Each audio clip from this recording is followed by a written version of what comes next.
Okay, there we go. Hi, everyone.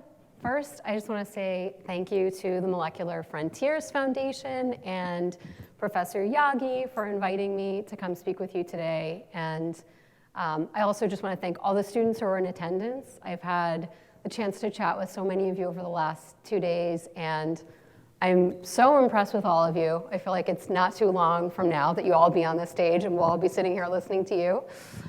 So thanks, because you're also the reason why this conference is even taking place. So really happy to spend some time with you. As you heard, and I'll just confess again, I'm not a scientist. I'm an entrepreneur, but I'm here to chat with you about a breakthrough innovation and about applying the skill sets of design thinking and business strategy to solve really difficult problems in any field. So the story that I'm going to tell you today is the story of Wello. And here's where it begins. It starts with a crocodile, although it's not this crocodile, but many just like it, lived in a small pond in the small village of Huashactún, Guatemala. And I spent about half a year there working on a sustainable tourism project. And this pond was also where the families in the village would go to get their clean water. So every morning, I would line up with my 2 pails at the edge of the pond and steal up the courage to wade out past this scum at the surface of the pond into where the water was clearer to fill up my buckets for the day. And people in the village thought it was hilarious to yell, "Crocodile!" And I, of course, would drop everything and race to the shore. This was no end of hilarity, and I admit it was pretty funny. But what wasn't funny was that this was the reality. For women and children in this village, I mean, they were effectively taking their life in their hands to wade into a crocodile-infested pond to collect the essential water they needed every day. So when the time came to leave the village, I had mixed feelings. On one hand, I'd been working on this conservation project for months, and while we were showing great progress, it always felt like 1 step forward, 2 steps back. Years of work could be erased in a matter of hours if someone came and slashed and burned parts of the jungle, or there was a natural disaster. And it was super frustrating. So I thought, all right, there's got to be a solution. Someone has figured this out. I'm going to go to graduate school and find the answers. And not to knock Michigan, I got 2 degrees from Michigan in sustainability and business, but the answers were not there. Instead, what I learned how to do was focus on asking the right questions. And I ended up turning the focus of both my degree programs into answering the question of, can business solve poverty? And that led me to essentially find a problem worth solving. So this is Clara, and Clara is an entrepreneur who I met in South Africa while I was taking a study course from the university. And Clara had an ecotourism business from where she was standing, and this photo was taken in probably 2010. She had a mobile phone where she could communicate with tourists, tell them about her tours, book them onto a tour, and even accept payment, mobile money, over the phone. However, Clara's business was far from thriving. And one of the big constraints was that this is the water that Clara sometimes had to collect for her family. And when she fell sick, or a family member inevitably fell sick, Clara had to drop everything and take care of them. So this was another dimension of the water crisis that I'd experienced in Guatemala. I was seeing it here again in South Africa. And it made me get even more curious about this problem of reliable access to safe water. What was going on? After all, while I was on this study course, I was also seeing really exciting innovations, clean cook stoves, mobile phones, which were quite widespread at that point, sustainable farming techniques. What was going on with the water? Why was this still the status quo? So, long story short is that it is super complicated, and there is a reason why we call it the global water crisis. It's a myriad of small crises. So to put it in context, for a minute, imagine you land at the Oakland airport, and your bag is heavy. It's approaching overweight, about 44 pounds. And so you've had to check it. You go down to the baggage carousel. If you're me, you have to really haul it off because it's a heavy bag. And then you lift it up to your head, walk out of the airport, all the way from Oakland Airport here to the Berkeley campus. Does anyone think they could do that? Anyone think they'd be willing to try it? I'm seeing some no's. Anyone willing to give it a shot? So the reality is that is what women and girls in emerging markets face every day, only they're not going on a trip. They're carrying water for their families, and they're head loading 20 liters or more of water at a time, walking sometimes hours a day, either in one long trip or multiple short trips, and they're not even meeting their family's basic requirements.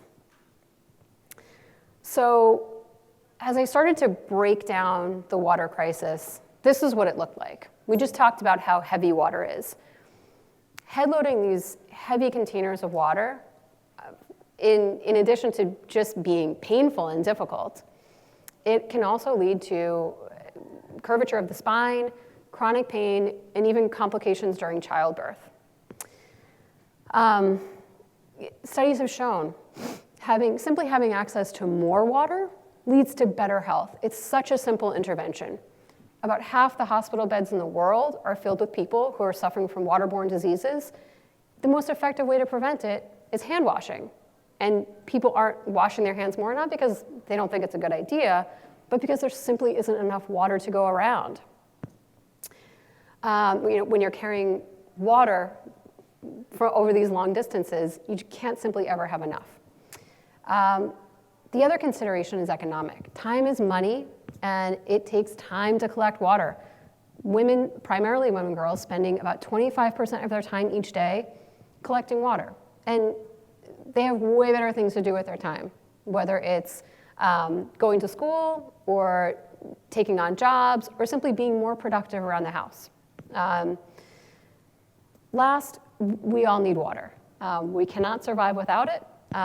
Humans need about 20 liters per person per day just to have your body function properly. And this is drinking, cooking, cleaning, bathing, everything. But most people living in developing countries at the base of the pyramid have access to less than 5 liters per person per day. So back to the point about more water, better health, reduced incidence of disease. It's a really vicious cycle.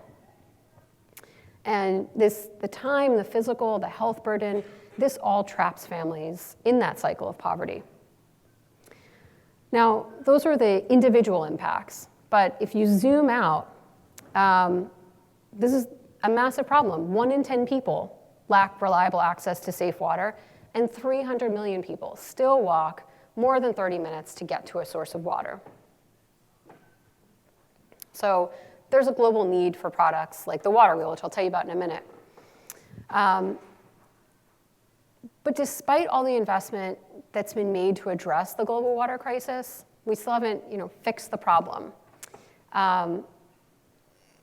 If you just look at the United Nations Millennium Development Goals, it was announced that the water target was met 2 years ahead of schedule.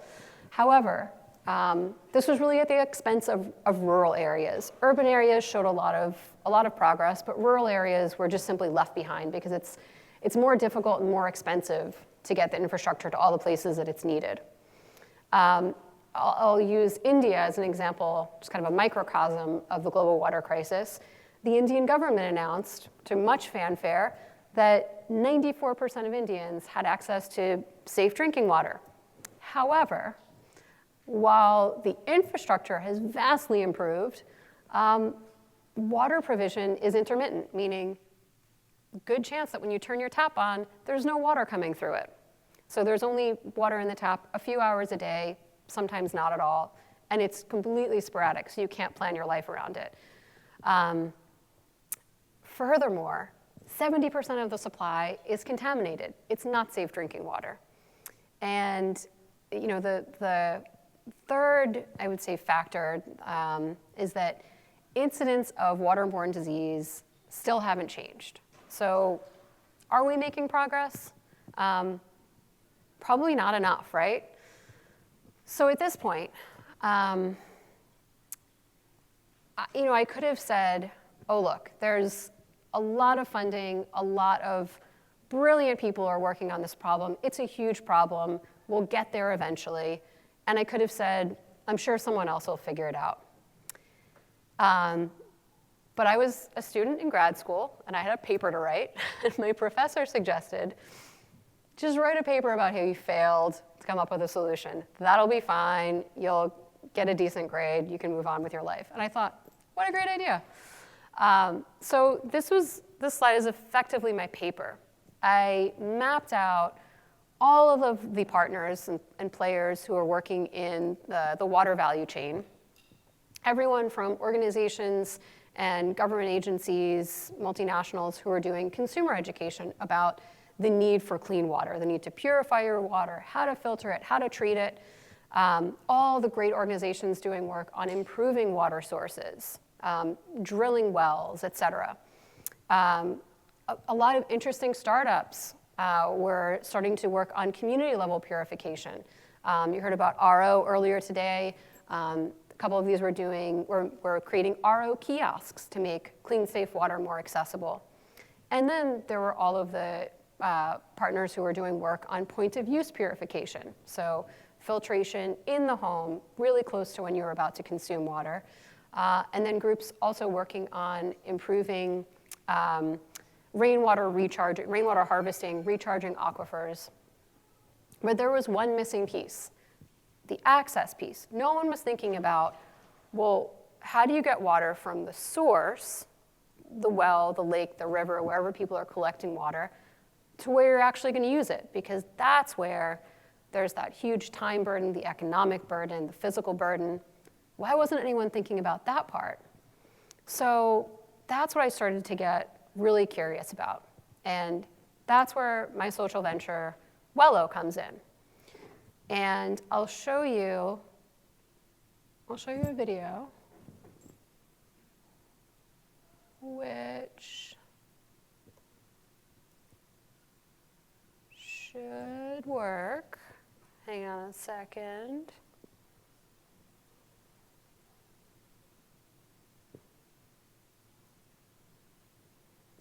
Okay. So this is a story about Wello.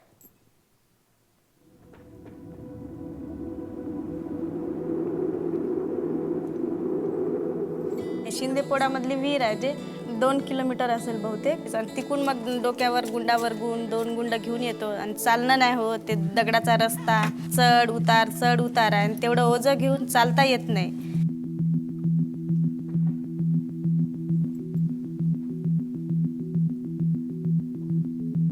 आणि अर्ध्या तासामध्ये एक trip परत अर्ध्या तासात एक trip तर 3 ते 4 तास म्हणजे नुसतं पाण्यामध्ये जातात पाणी भरासाठी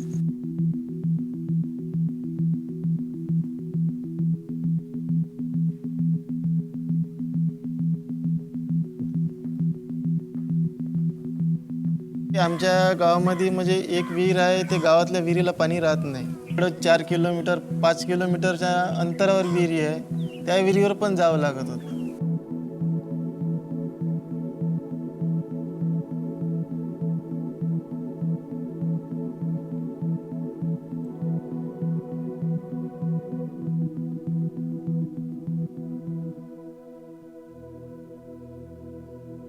फर्स्ट टाइम व्हेलो व्हील मग आम्ही विचार केला की अरे वा हे तर माणसंही आणू शकते एवढं पाणी मग बायांचा त्रास कमी होऊ शकते तर मग डोक्याचा त्रास कमी होईल तो विचार सगळ्यात आधी दिमागात आला पळसकुंड गावामध्ये पहिले मी वॉटर व्हील आणलेला आहे वापर करून मग नंतर मी डेमो केला गावामध्ये.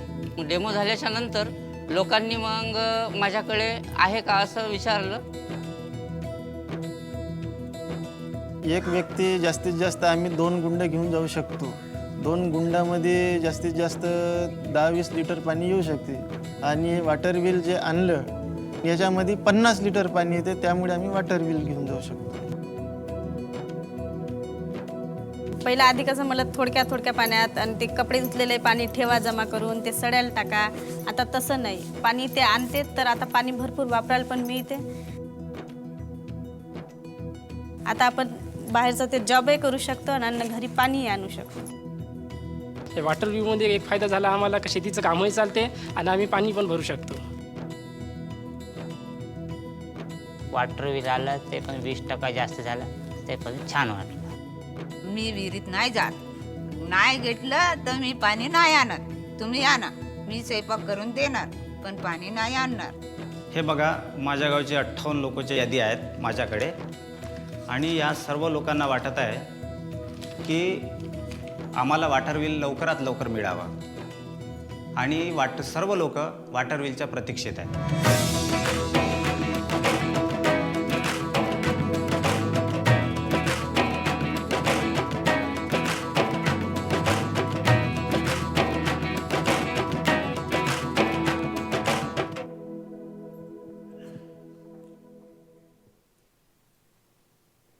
Okay, bear with me 1 second. This is the tricky part of navigating back here. Oh, okay, perfect.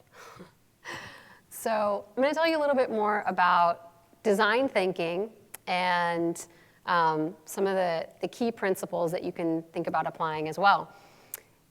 When we set out to design the water wheel, we actually didn't have a product in mind. I landed in India and learned about what were the key features that would be required to create a product that would, to even understand what problem we were solving, right? So what were the key things that would address that problem? So first was that it had to be convenient. It had to be, for example, ergonomic, customizable, with replaceable parts. If it broke, it had to be able to be repaired somewhere in the village or very close to it. We couldn't use exotic parts that, if you lost the cap, you would never have another one. We had to make sure that it was high quality. So we initially heard from consumers that they wanted it to have a 3 to 5 year lifespan, but to be on the safe side, we over-engineered it, and actually many of the original water wheels that we started distributing over 10 years ago are still rolling around. It had to be aesthetically pleasing. I think you'll see this in the next slide, but we really tried to incorporate cultural elements and local design. So for example, people would decorate their water pots, the clay pots that they use for carrying water. So we did the same thing. We created a little artistic symbol on the outside of the water wheel in a nod to that cultural tradition. The water wheel also had to be affordable. Right? So we had to make sure that it could retail for a price that anyone could afford. And last, we had to make sure that the water wheel could be cleaned inside and out. It had to be completely hygienic. And we also wanted to prevent the primary reason for contamination of water, which is recontamination, or reason for contamination of water in the home, is people dipping their hands into an open container and then recontaminating it that way. So while you can put your entire arm in, clean the water wheel out, you can't dip into it with a container. And we designed the mouth of the water wheel to enable people to pour water nicely and added handles so that they could facilitate that easy pouring and easy movement around the house. So that's how these features map to the actual water wheel product.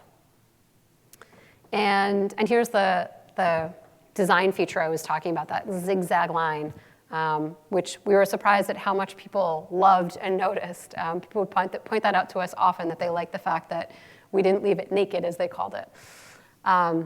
So our design philosophy here is really focused on designing products that people want to use. Sure, they need it, but make it really aspirational. Make it something that people are proud to have, proud to own, and proud to be seen with.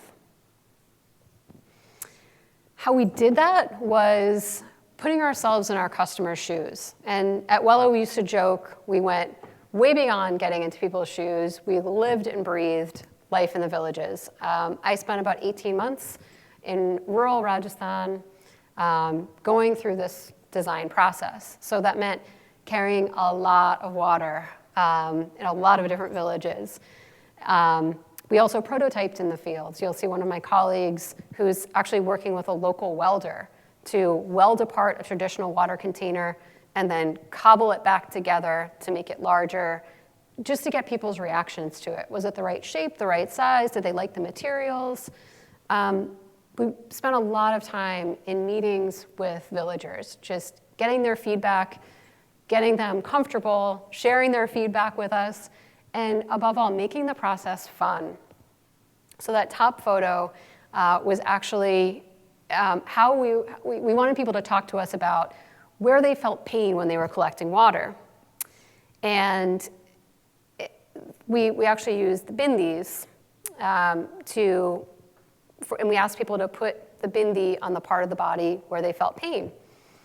And we assumed this would be an exercise that we would do with women and girls. But all of the men kept showing up, and they said, well, we want to do it too. And my team and I pushed back a little bit and said, yeah, but you don't collect water, so you're kind of wasting our time. Maybe go do something else. But they insisted. So we had a really fun afternoon, especially when we realized the men couldn't actually pick up the bindis with their, they were farmers, and they couldn't pick up these tiny, delicate little stickers with their work-hardened hands. So they had the women and the girls and the kids helping them. And they were filling out the same map of the body just like the women were. And we said, well, tell us about your pain, I guess. And they said, yeah, sure, we collect water too. And we were shocked, right? Because the story is always, it's just women and girls who collect water, not the men.